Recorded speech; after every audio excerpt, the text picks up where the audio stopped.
It is great to see you. We're delighted that you have chosen to worship with us today at Levy. I just have one question this morning. If Kelly is cousin Eddie, does that mean I'm Clark Griswold? Just wondering there, Doug. But we are excited that you're here, and we do hope that if you don't have a church home, you'll consider us here at Levy. We would welcome you and put you to work serving our community and joining us in all of the kingdom pursuits. I'd like to recognize some friends of mine this morning. John and Beth Pig are sitting back here. Y'all raise your hand. John and Beth are longtime friends. John was a mentor of mine, a longtime preacher, mostly in the state of Mississippi. When I was a young preacher boy going to Magnolia Bible College, John was the preacher in that congregation, and I learned a great deal from John about local preaching. He was the guy who first drugged me to camp in Mississippi, Sardis Lake Christian Camp. I believe it was in 79. I haven't missed a summer, I don't think, since then, camp somewhere, so I owe a lot to John and Beth, and they're up here. You know, he's now retired. This is what preachers get. Some preachers get to do this, okay? He's retired, and he's been up here enjoying some of the Arkansas nature and is worshiping with us. So y'all say hello to John and Beth and welcome them to Levy today. We are finishing the Jesus Legacy sermon series, which is a part of our yearly theme of encountering Jesus. And we've been focusing on the impact that Jesus has made throughout the centuries since his life. Since he lived, he has made such a difference. His teaching has taken root in the lives and hearts of many, many people. And we've noticed some unusual ways that his legacy has spread.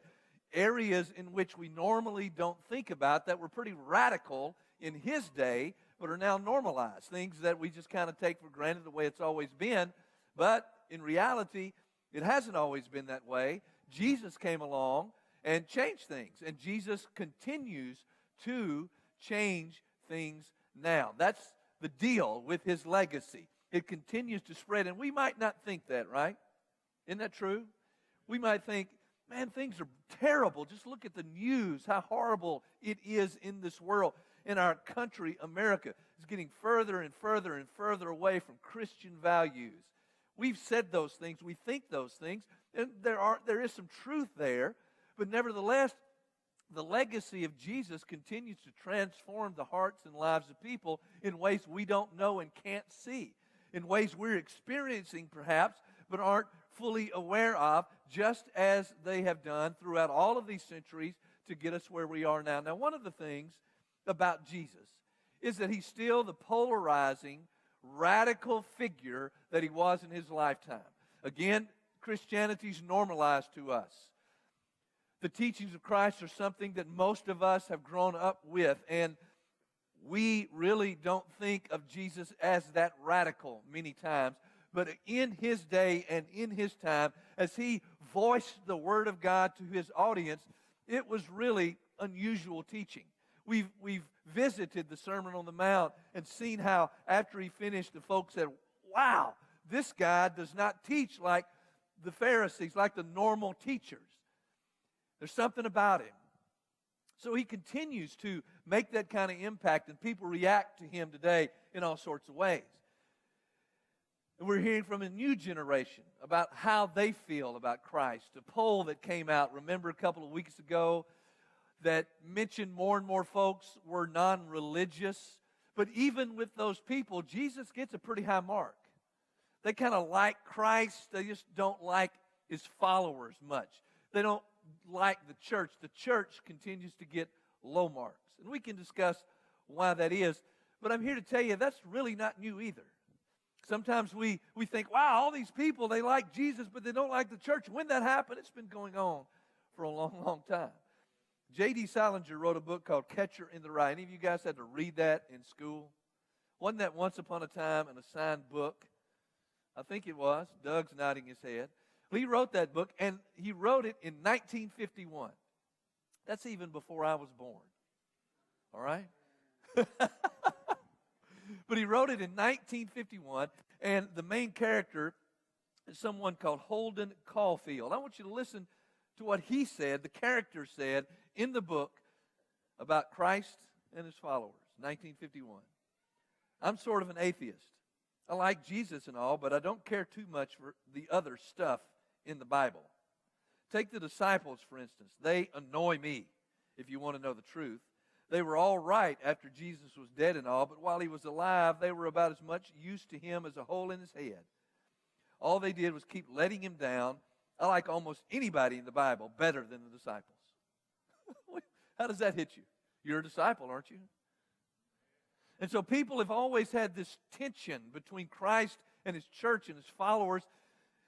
And really and truly, there's some truth here, because sometimes the followers of Jesus, the disciples of Christ, Christians, us, are about as much use to Jesus as a hole in his head. Would you agree with that?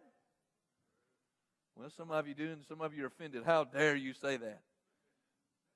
Well, think about those disciples. Think about Jesus and his disciples. He called them, right? It's interesting because he could have called anybody, but he chose these guys to be his first followers. These rough fishermen, these uneducated people that he reached out to and said, "Come, follow me, I will make you fishers of men." And throughout his lifetime, as he discipled these men, there were many instances that the gospel writers record that says something like Jesus was teaching and his disciples didn't understand because they were dull of hearing. How would you like to be called dull of hearing? You know what another name for that is, don't you? Dumb. They just did not get it. Jesus was imparting unto them the words of life. He was sharing with them heaven's values, and they were hearing fleshly, and they couldn't grasp it. They couldn't understand it. And again, we're going to cut them some slack because it was all new to them too.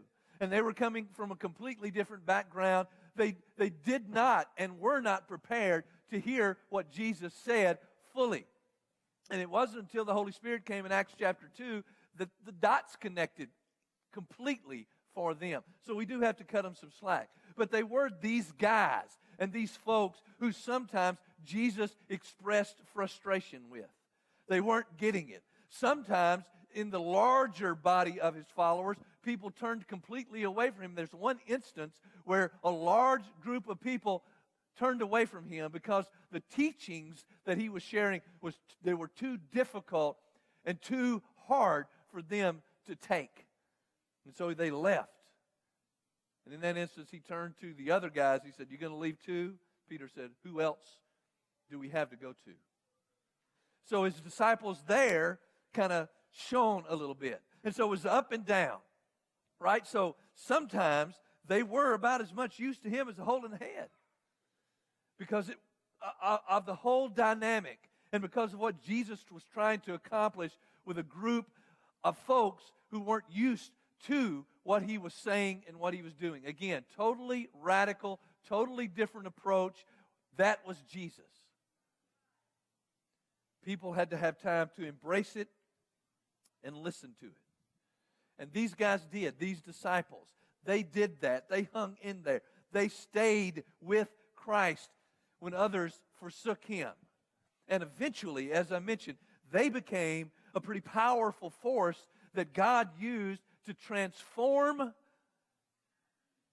their culture and to start this legacy of Jesus spreading so more and more and more people could have encounters with him.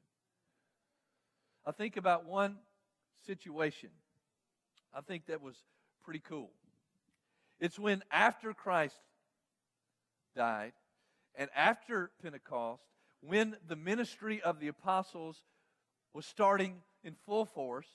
If you recall, in Acts chapter 4, they were called before the Jewish council, who was in charge of the Jewish community and making sure that whoever taught was teaching Orthodox Jewish doctrine. They were extremely powerful in their community, in their day, the Sanhedrin. And so the disciples were teaching in the apostles were teaching in the temple, and they were out there in the temple courts, and as Luke records, they were preaching. Thousands and thousands of people were responding to them, but their teaching was as radical as Jesus's was, because they were teaching Jesus, And so this council didn't like it, and they said, this has got to stop. And they called these men into their chambers. It's a court. And they told them, you got to stop doing this. But one statement of Luke really identifies this whole transformation and how the legacy of Jesus was taking root and starting, and how it did. As they were before the Sanhedrin Council, Acts chapter 4, verse 13, Luke says that the council first noted that they were unschooled, ordinary men. They were, weren't they? They were unschooled and they were ordinary fishermen, tax collectors, just guys that Jesus called from everyday life to be his disciples. That's who they were. They didn't go up into the council with degrees and with some type of lawyerly language trying to ease themselves out of a charge. They were just who they were, ordinary, unschooled guys. About as much use to some folks as a hole in the head. But then, as you already see on the screen, the second thing that the Sanhedrin noted was that these men had been with Jesus. I want you to let that soak in for a second, all right? These men had been with Jesus. Changed everything. It turned unschooled, ordinary men into powerful witnesses of the grace of God, who were the very instruments that God used to take the gospel to the world. These unschooled, ordinary men were standing before the elite of their community, and they were not only holding their own, they were powerfully giving testimony to the God who loved them. You see, this is how the Jesus legacy becomes personal. This is where it comes to our doorstep. Have we been with Jesus enough to make the kind of transformation these guys made? Have we been with Jesus enough that other people will even note that, hey, there's something different about them? What's going on here? I thought they were just regular folks, just like everybody else, stumbling and bumbling along in life. But no, there's something different. Perhaps these folks have been with Jesus.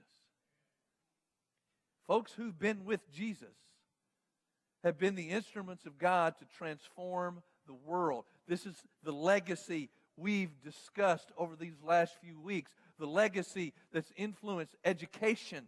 The legacy that's influenced the arts. The legacy that's influenced health care. The legacy that's influenced us in our culture for centuries in all sorts of ways. The people who had been with Jesus saw needs and they began to address them, and things began to change because of it. When you think about all of this, the Sanhedrin, those Jewish council guys, they were trying to absorb all this, right? They'd already dealt with Jesus. They'd already seen this radical rabbi from the wrong side of the track come into Jerusalem, create uproars in their community, and they got rid of him. And now these ordinary, unschooled men were taking his message and continuing to create this kind of turmoil. They didn't like it. They didn't know what to make of it. They looked out and they saw the community that was being created by this, and they didn't know what to think about it. They didn't know what to do with it. So their reaction was, I'm afraid, and I'm going to try to stop it. And that repeated itself over and over and over and continues to in our history, even contemporarily. And in the ancient world, in the greater ancient culture of Rome, they didn't know what to make of the church. They had no clue about these people. There had not been this kind of community. Really, there had not been this idea of community presented them before. Listen to what one member of that community, the Apostle Paul, says in summing up the church in Colossians chapter 3, verses 11 and 12.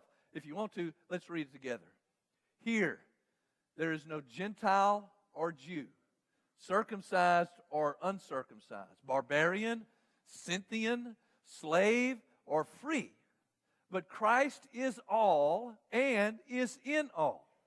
Therefore, as God's chosen people, holy and dearly loved, clothe yourself with compassion, kindness, humility, gentleness, and patience.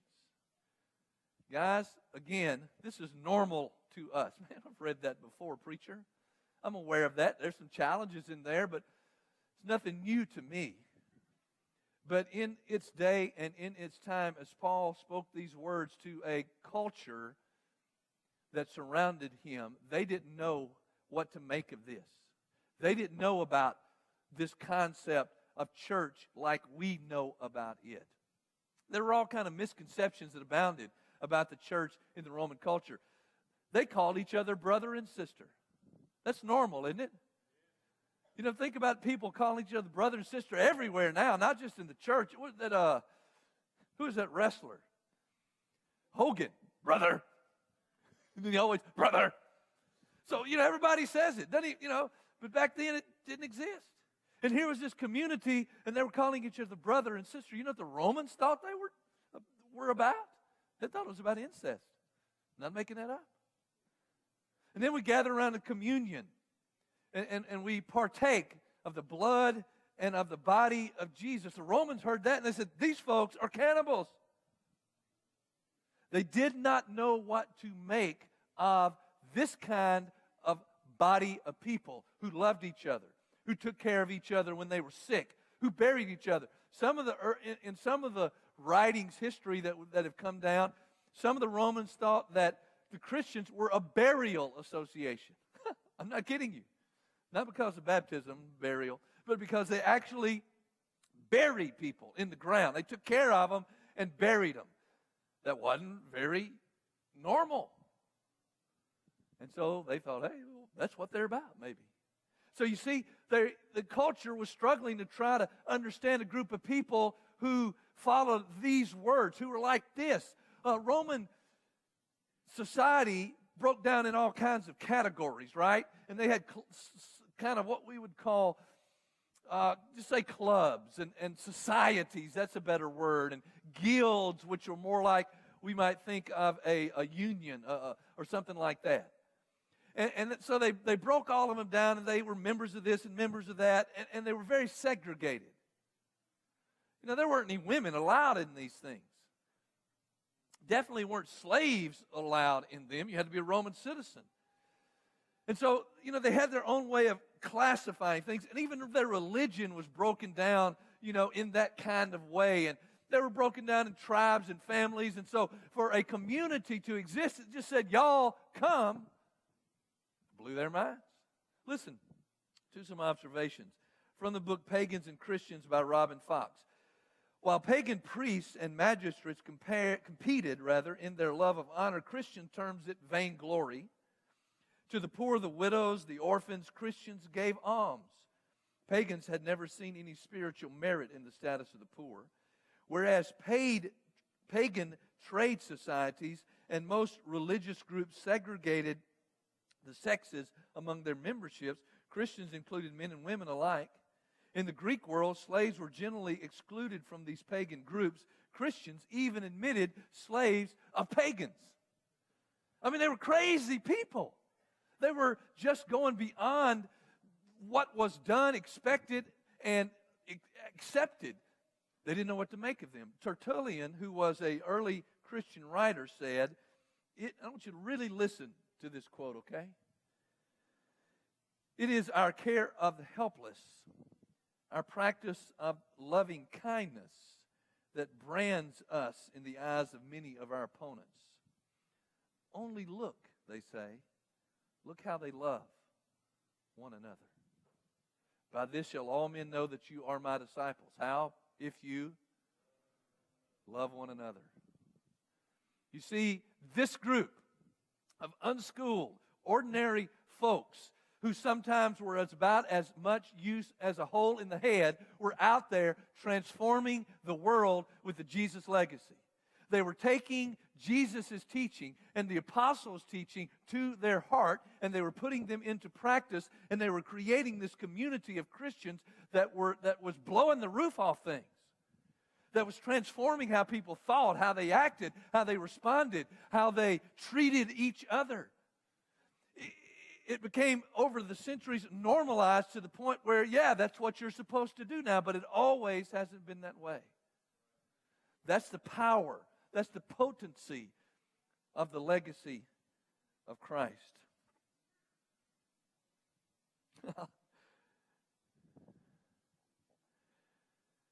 Why?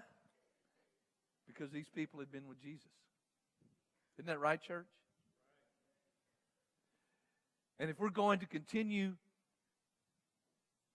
spreading the legacy of Jesus and continue to make impact in our communities today with the gospel of Christ, if we're going to continue to help others come to their own encounters with Jesus, this is what we have to do as well. This is who we have to be. We have to be people who've been with Jesus. Now, it does not mean we're going to be perfect, because there are still situations and occasions where we, as the disciples of Jesus, aren't much use. There are scandals sometimes in the greater church world. There is insensitivity. There's intolerance. There's all sorts of things that sometimes we fall into as His followers. But you see, that's why we need to be with Jesus. Because if He can take Peter and John, these unschooled fishermen, and turn them into the apostles who made such an impact in their lifetime. Or what about Matthew, a tax collector who was hated, and transform him into an apostle of light and truth? And if he could take, who was it, Simon the Zealot, who was a terrorist in his day, and transform him through mercy, grace, and forgiveness into a person who gave witness to that grace and mercy, then He can take any of us. And He can use us to spread His legacy and to do His will. We've just got to be with Jesus. And it's an uneven process, isn't it? You remember old Peter? He kind of stumbled around even after that. It's an uneven process. We've got to work our way through. I love this story. So typical of Jesus and His church. Us. It's told by Eugene Peterson. Eugene Peterson is a Christian writer. He's also the guy, if some of you may know, who wrote the paraphrase, The Message. Here's what he wrote about his early life. This is about when he was, starting to school. He said, I had been prepared for the wider world of neighborhood and school by memorizing, bless those who persecute you and turn the other cheek. I don't know how Garrison Johns knew that about me. Some sixth sense bullies have, I suppose. Most afternoons after school, he would catch me and beat me up. He also found out I was a Christian and taunted me with, Jesus, sissy. I arrived home most days bruised and humiliated. My mother told me this had always been this way for Christians in the world, and that I'd better get used to it. She also said I was supposed to pray for him. One day, I was with 7 or 8 friends when Garrison caught up with us in the afternoon and started jabbing me. Then it happened. Something snapped. For a moment, the Bible verses disappeared from my consciousness, and I grabbed Garrison. To my surprise and his, I was stronger than he was. I wrestled him to the ground, sat on his chest, pinned his arms to the ground with my knees, and he was helpless at my mercy. It was too good to be true. I hit him in the face with my fists. It felt good. And I hit him again. Blood spurted from his nose. I'd said to Garrison, say, Uncle. He wouldn't. So I hit him again. I said, say, Uncle again. And he wouldn't. So I hit him again. Then, he says, my Christian training reasserted itself. And I said to him, say, I believe in Jesus Christ as my Lord and Savior. And he did. And Eugene Peterson says, Garrison became my first Christian convert. I like this story because it illustrates the tension in which we live. We are the church. We are the disciples. And like that, sometimes we make those mistakes that are about as much use as a hole in the head. But we've got to continue to be with Jesus. In Romans chapter 12, Paul spoke some words to Jesus and his church about how we are to become temples, or we are to give our bodies as holy sacrifices unto God, transforming ourselves not to the world, but by the Word of God. How we are to be that kind of people who will allow Jesus to remake us after His image so that we can then go about helping to transform the world by the continuing legacy of Jesus. And so as we kind of wrap all of this up and bring it down to where we are, as we've noted about the Jesus legacy spreading and changing and transforming and revolutionizing the world and people's lives, and we've seen it in history, we've seen it in the Bible, we see it around us, we know it, we understand it, hopefully we appreciate it. We've also got to know that it comes right to me and my doorstep. Sometimes I'm like Eugene Peterson, and I just make that kind of dumb mistake, and I'm like Peter, and Jesus probably is frustrated because of that. But then other times, Jesus can shine through. And that legacy is on full display and wonderful display. And it's because I've been with Jesus. And the same is true of you. And so what we've got to do is double down. And we've got to understand the importance of who He is in our life. And we've got to understand the importance of this community that we're a part of. We just can't. I'm sorry to those who feel like that character in the novel said in the beginning as I read that to you, or the many who express the same things today. I like Jesus but not His church. We can't have Jesus without His church. To Jesus, the church is the beautiful bride. I've never been called beautiful before except by Jesus. You see, that's how Jesus looks at us. And it is this community that's going to help nourish us and help us to grow and to flourish and to find the strength to continue to spread the legacy of Jesus. As we give our bodies as living sacrifices, holy, acceptable to God, being transformed continually through Him. You see, here's what it's really about. It's not so much about holes in the head, but about holes in the hands and the feet and the side. Because that's where we get the power. That's where we get the strength. That's where we get salvation. That's where the transformation comes from. That's where it all starts. Have you been with Jesus? Are you now with Jesus? Are you taking that Jesus with you everywhere you go? Are you spreading the legacy? Are you encountering Him daily in all sorts of ways and then helping other people to share in those encounters? Have you been with Jesus? I'm going to tell you, if we aren't with Him, then we aren't much use. But if we are, stumbling, bumbling, mistake-filled and all, He can use us to transform continually our world. So as we conclude this series, once again, I invite you to come and participate in the blessings of Jesus. I invite you to come and understand and know what it's like to be with Jesus and the joy and the freedom and the mercy and the forgiveness that is found in Him. If you don't know that, if you haven't experienced that, this is our time as His church, family time for you to come and embrace that. Our shepherds will be down here. We'll help you in any way that we can to study, to know more, to make that journey. If you're ready to put Christ on in baptism, we're ready too. It's the invitation. Just forget I'm up here, okay? Just forget about me for a minute and just think about on the seashore and Jesus is walking by. And you're busy doing whatever it is that you're doing, and He looks at you and He says, I want you to come follow me.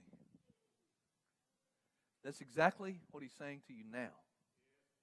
Come follow me.